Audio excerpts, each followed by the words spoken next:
எங்கள் அம்மா வீட்டில் தாங்க வந்துட்டு இந்த ஜாஸ்மின் மீன்ஸ் அந்த மல்லிகைப்பூ செடி வந்து நாங்கள் வளர்த்துட்ருக்கோங்க. ஒரு மேக்ஸிமம் வந்துட்டு ஒரு 6 ஆர் 7 செடி இருக்கும். அது நல்லா பெருசாக வளர்ந்துருக்குங்க. நல்லா பூ கூட விட்டுச்சு.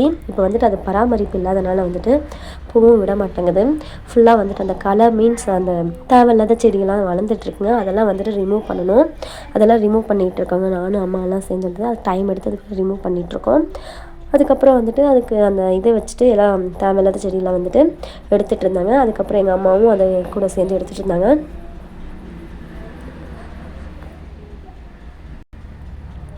அதுக்கப்புறம் அந்த செடியெல்லாம் வந்துட்டு ரொம்ப பெருசாக இருக்கிறதுனால வந்துட்டு கீழே வந்து கட்டி விட்டால் தான் வந்துட்டு ரொம்ப அந்த அகலமாக இருக்காது அப்படின்னு சொல்லுவாங்க, விரிஞ்சிருக்காதுன்னு சொல்லுவாங்க.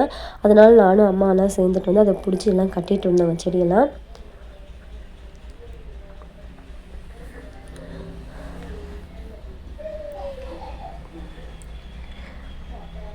இந்த செடிக்கெல்லாம் வந்துட்டு எப்பவுமே வந்து பராமரிப்பு இருக்கணும். தண்ணி நல்லா ஊற்றிட்டு இருக்கணும். அப்பப்போ வந்து இந்த செடியை வந்துட்டு மல்லிகைப்பூ செடியை வந்து கட் பண்ணி விட்டால் தான் வந்துட்டு நமக்கு வந்துட்டு அப்பப்போ வந்து ஃப்ளவர்ஸும் வந்துட்டு அதிகமாக விடுங்க. இந்த மாதிரி எல்லாம் பண்ணும்போது வந்துட்டு நம்மளுக்கு வந்து அந்த செடியும் நல்லாயிருக்கும், ஃப்ளவரும் வந்து அதிகமாக விடுங்க.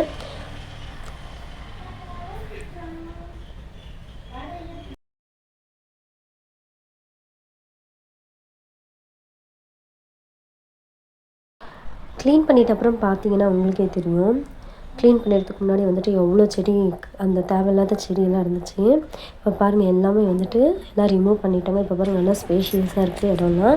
அதுக்கப்புறம் இதுக்கு வந்துட்டு அந்த வேர் தெரிகிற மாதிரி இருக்கிறதுனால வந்துட்டு நல்லா கொத்தி விட்டு மண்ணெல்லாம் மேலே ஏற்றி விடணுங்க. வேர் தெரியாமல் இருக்கணும். அதனால் நானும் அந்த மாதிரி வந்து நல்லா கொத்தி விட்டு மண்ணெல்லாம் ஏற்றி விட்டாச்சுங்க.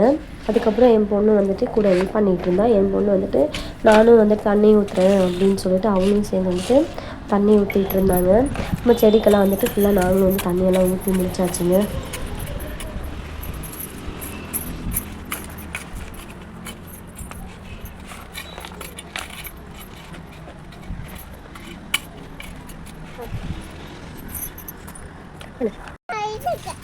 மண் அள்ளி போட்டுருக்கியா?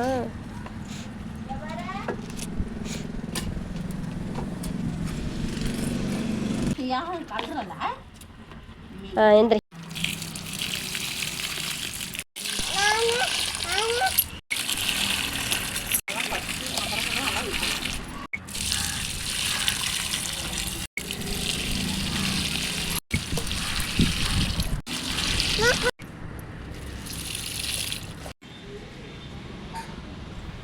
நீங்களும் உங்கள் வீட்டில் இந்த மாதிரி ஜாஸ்மின் செடி இருந்தால் நீங்களும் அதுக்கு என்னென்ன பராமரிப்பு பண்ணுவீங்கன்னு சொல்லிட்டு எனக்கு கமெண்ட் பண்ணுங்கள், சப்ஸ்கிரைப் பண்ணுங்கள், லைக் பண்ணுங்கள், ஷேர் பண்ணுங்கள்.